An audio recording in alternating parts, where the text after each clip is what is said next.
आइए जानते हैं सुखदेव ऋषि ने बताई गजेंद्र मोक्ष की कथा। सुखदेव ने कहा, परीक्षित, क्षीर सागर है, वह त्रिकूट नामक पर्वत है, बड़ा सुंदर पर्वत है, 10,000 योजन ऊंचा पर्वत है और उसकी लंबाई चौड़ाई भी 10,000 योजन है। बहुत होता है 10,000 योजन। और ये पर्वत 3 धातुओं से बना हुआ है, सोना, चांदी और लौह। दिशाओं में जगमगाता रहता है, ऐसे शिखर है और विविध प्रकार के वृक्ष, लताएं, झाड़ियां, झरने, चारों ओर समुद्र टकराता रहता है। ऐसा जान पड़ता है मानो त्रिकूट पर्वत के पांव पखार रहा हो समुद्र अपनी लहरों से, और वो वहां की भूमि में बड़े बड़े रत्न ऐसे आते रहते समुद्र से।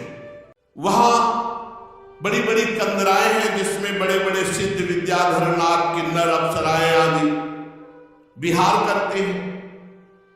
संगीत की ध्वनि गुफाओं से प्रतिध्वनित होती रहती है।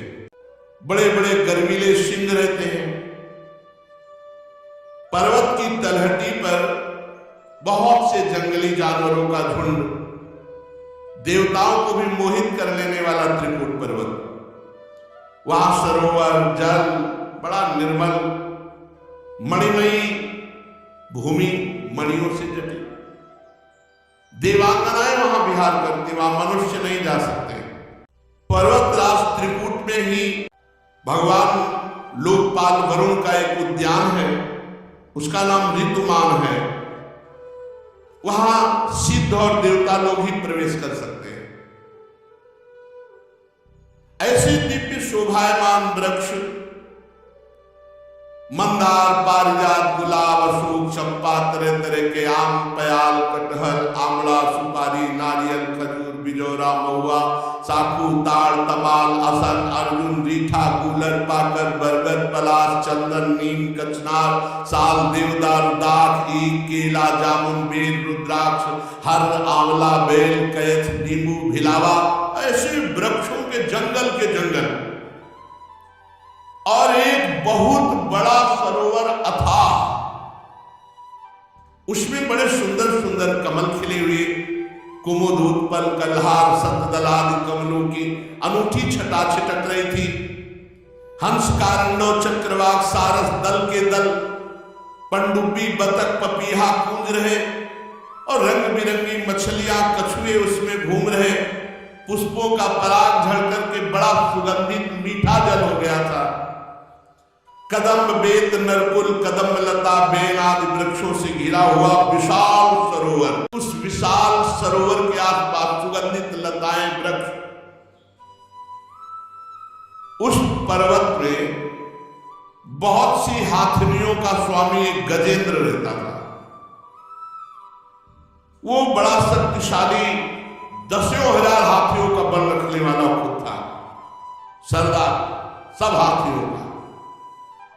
एक दिन अपने पूरे परिकर के साथ जंगल को उजाड़ता हुआ, रौंदता हुआ, बलशाली पेड़ों को उखाड़ता हुआ,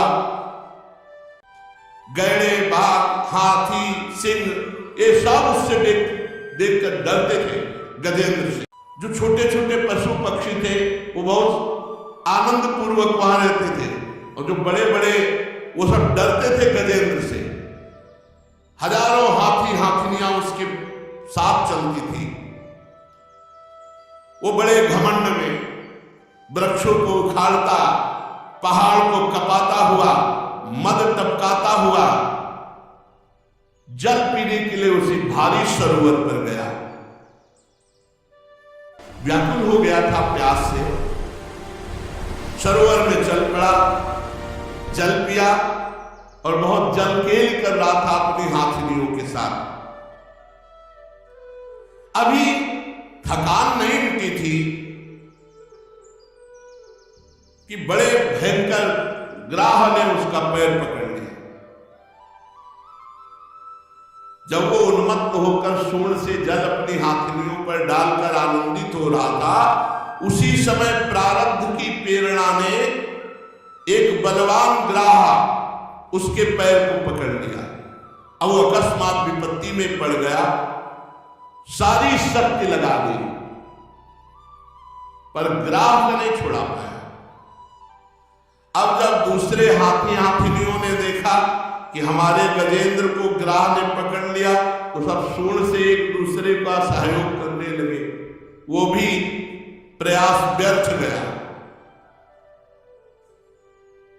अब जो दूसरे हाथी हाथिनियां थे, जब देखा कि अब ग्राह ने पकड़ लिया, बहुत समय हो गया, छूट नहीं रहे, तो सब चले गए। देखिए, संकट में कोई साथ नहीं देता, सब हाथी हाथिनियां चले गए। अब ग्राह ने मारा झटका, गजेंद्र को और अंदर खींचा। 1000 वर्ष तक ये खींचातानी चलती रही, 1000 वर्ष। कभी ग्राह गजेंद्र को जल में ले जाता, कभी गजेंद्र ग्राह को बाहर लाता। 10,000 हाथियों का बल रखने वाला गजेंद्र था। अंत में जलचर जीव बलवान निकला, क्योंकि वो तो जल में ही है, और गजेंद्र का शरीर थक गया, शिथिल हो गया, उत्साह भी क्षीण हो गया, और ग्राह ठहरा जलचर जीव, उसका उत्साह और बल दोनों बढ़ा, और बड़े जोर से गजेंद्र को खींच कर अंदर ले गया। अब देहाभिमानी गजेंद्र देखा कि कोई साथी नहीं, पीछे मुड़ के देखा कोई हाथी हाथिनियां कोई नहीं। बहुत देर तक वो विकल हो गया कि अब मेरे प्राण निकल जाएंगे, ये ग्राह विधाता की फांसी है, इसमें फंसकर मैं, अब अगर कोई बचा सकता है तो देखो, गजेंद्र के हृदय में पूर्व में भजन हुआ था राजा इंद्रद्युम्न के रूप में, आगे चरित्र आएगा, तो याद आ गई भगवान की कि अगर कोई मुझे बचा सकता है तो भगवान हरि बचा सकता है। भयभीत होकर उसने आर्त भाव में भगवान को पुकारा। हाथी थल में बलवान होता है और ग्राह जल में बलवान होता है। यहां तक घसीट ले गया, हार चुका, शिथिल हो गया गजेंद्र, अहंकार का रोग उतरा, कोई मेरा नहीं, तब पुकारा। 1000 वर्ष गजेंद्र के बीतते नहीं, मिनट में हरि बचा लेते, लेकिन ये अहंकार का रोग, ये अहमता ममता ये नष्ट नहीं होती। अहम मम, मेरा कोई है, मैं कुछ कर सकता हूं, अहम मम ये भगवान से जुड़ने नहीं देता। एक अहमता ममता ये जग में है दुख जाई, ये जब श्री जी की ओर लगे तो होत परम सुखदाई। बड़े ये दलितुर है, अहमता ममता भगवान से विमुख करती रहती। जब गजेंद्र ने देखा कि अब एक झटके में मैं डूब जाऊंगा, तो उसको पूर्व जन्म में जो स्तोत्र जब करता था उसकी याद आ गई। उसने विचार किया कि अगर बचा सकते हैं तो केवल हरि बचा सकते हैं। ओम नमो भगवते तस्मै यत् एतत् चिदात्मकं पुरुषायादि बीजाय परेशाय धीमहि यस्मिन्निदं यतश्चेदं एनेदं याइदं स्वयं योस्मात् परस्मात् परस्तम प्रपत्ते स्वयंभुवम्।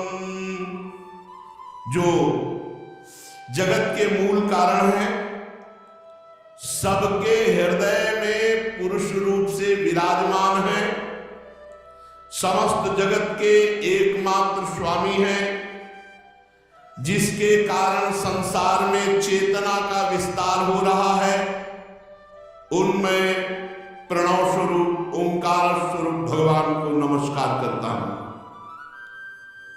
प्रेम से उनका स्मरण करता हूं। ये संसार यस्मिन् निदम यदश्चेदम येनेदम या इदम स्वयं, स्वयं भगवान ये संसार बने हुए हैं, स्वयं भगवान। ये सब होने पर भी इस माया से सर्वथा परे है।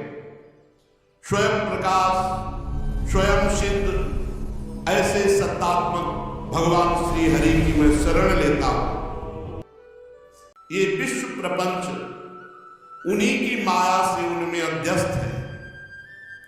ये कभी प्रतीत होता है और प्रलय हो जाने पर ये कभी प्रतीत नहीं होता, परंतु वो एक रस रहते हैं। सृष्टि रहने पर भी और सृष्टि का प्रलय हो जाने पर भी वो इसके साक्षी हैं। वो दोनों को देखते रहते हैं, सबके मूल हैं और अपने भी मूल वही है, उनका कोई दूसरा मूल नहीं है। वे समस्त कार्य और कारणों से अतीत प्रभु मेरी रक्षा करें। परीक्षित, गजेंद्र ने बड़ी ज्ञानमयी भगवान की स्तुति की। भिन्न भिन्न नाम रूपों में भगवान ही प्रकाशित है, पर गजेंद्र की स्तुति सुनकर के स्वयं भगवान दौड़ पड़े। विश्व के एकमात्र आधार भगवान गजेंद्र की तरफ दौड़े, देखा कि वो बहुत पीड़ित है। वेदमय गरुड़ पर सवार होकर चक्रधारी भगवान बड़ी शीघ्रता से दौड़ पड़े। सरोवर के भीतर बलवान ग्राह ने गजेंद्र को पकड़ रखा था। गजेंद्र बस डूबने ही वाला था। उसने देखा कि आकाश में गरुड़ पर सवार, हाथ में सुदर्शन चक्र लिए हुए भगवान श्री हरि।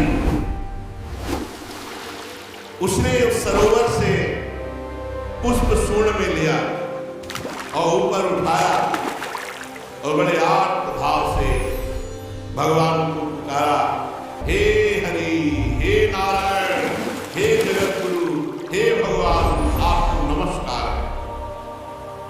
कूद पड़े भगवान, गरुड़ जी को छोड़ दिया और एक हाथ से पकड़कर ग्राह और गजेंद्र दोनों को बाहर निकाला और सुदर्शन चक्र से ग्राह को परम पद दिया और गजेंद्र को भगवान बुला। परीक्षित, ब्रह्मा शंकर आदि बड़े बड़े देवता भगवान श्री हरि के ऊपर पुष्पों की वर्षा करने लगे। सुदर्शन चक्र के स्पर्श से ग्राह को वो गति मिली जो बड़े बड़े ऋषि मुनि तपस्या करके चाह करते हैं। ग्राह तुरंत आश्चर्य में दिव्य शरीर धारण किया। ये हुहू नाम का श्रेष्ठ गंधर्व था। अब गजेंद्र भी भगवान का स्पर्श प्राप्त किया था, उसका भी अज्ञान बंधन नष्ट हो गया और आत्मस्वरूप का बोध प्राप्त, बोधवान महापुरुष। और वो उसी समय हाथी के शरीर को छोड़कर पीताम्बरधारी चतुर्भुज श्याम शरीर भगवत पार्षद रूप गजेंद्र थे। ये गजेंद्र को भगवान की स्मृति कैसे आ गई? पशु स्वरूप में तो आना ही नहीं चाहिए। तो कह रहे हैं पूर्व जन्म में द्रविड़ देश का पांड्यवंशी राजा था, उसका नाम इंद्रद्युम्न था। वो भगवान का श्रेष्ठ उपासक, अत्यंत यशस्वी राजा था। अब जब भगवान में मन लगता है तो संसार के प्रति अरुचि होने लगती। तो राजपाट छोड़कर मलय पर्वत पर जाकर जटाएं बढ़ा ली और तपस्वी का वेश धारण करके मौन लेकर भगवान की आराधना करने लगा। लेकिन ये निषेध है। गृहस्थ धर्म में अपने आप जटा रखना, अपने आप वेश धारण कर लेना, ये निषिद्ध है। किसी गुरु, किसी महापुरुष, किसी आचार्य का अनुसरण करो, उनकी शरण में जाओ, उनकी आज्ञा के अनुसार ऐसा करो। मनमानी करना अपराध है। उसी समय अगस्त ऋषि अपनी शिष्य मंडली के साथ मलय पर्वत पर पहुंचे। राजा से पूछा, किसकी आज्ञा से जटा बढ़ा ली? अब वो ऐसे तपस्वी अपने को समझ लिए कि ना खड़े हुए, ना प्रणाम, ना कोई। यही उद्दंडता हुई। दो प्रकार की उद्दंडता। माना तुम्हारा मन गृहस्थ में नहीं लग रहा था तो किसी विरक्त महापुरुष के पास जाते, उनकी आज्ञा के अनुसार परिवर्तन करते। अब वो अपने आप गृहस्थ धर्म के वेश का त्याग कर विरक्त धर्म के वस्त्र धारण कर लिए और तब उन्होंने कहा कि प्रजा पालन गृहस्थोचित अतिथि सेवा धर्म का परित्याग करके एक तपस्वी की तरह वेश धारण किसके द्वारा किया? इंद्रदेव वैसे बैठे हैं, कहा हाथी की तरह बैठा है। बहुत क्रुद्ध हुए, जा गुरुजनों से शिक्षा नहीं ली, दीक्षा नहीं ली, अभिमानवश इस तरह का वेश तपस्वी का धारण कर लिया और अपमान करता है ऋषियों का। जा जड़ बुद्धि हाथी की योनि को प्राप्त हो। पर कैसे भी भगवान का सुमिरन किया जाए वो मंगल करता है कि अगले जन्म में अंतिम समय में भगवान की याद आए सब काम। हाथी की योनि में भगवान की स्मृति आ गई, बड़े सुंदर स्तोत्र का गायन किया तो भगवान का साक्षात्कार हो गया और परम पद को चतुर्भुज रूप नारायण रूप होकर भगवान के धाम